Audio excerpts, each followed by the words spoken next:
En busca y captura el agresor que propinó una brutal paliza a un agente fuera de servicio que le recriminó que se pusiera la mascarilla en un bus urbano este sábado en Zaragoza. Esta mañana se ha producido una concentración para condenar lo ocurrido.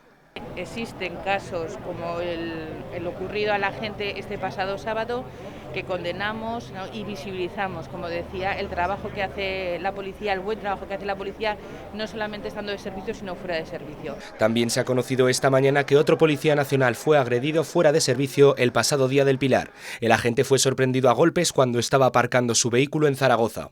Le dije, mira, soy policía, ven conmigo y hablamos. Tal. No sé qué.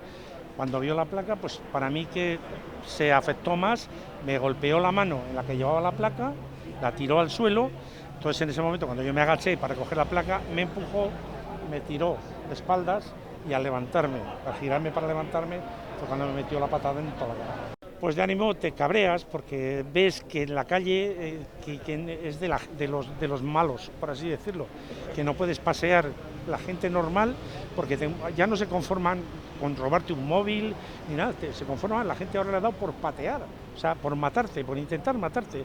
Pues yo me acuerdo cuando era más joven ibas a una discoteca y si te pegabas, pues te pegabas y tan contentos, pero no había esta maldad, este afán de hacer daño.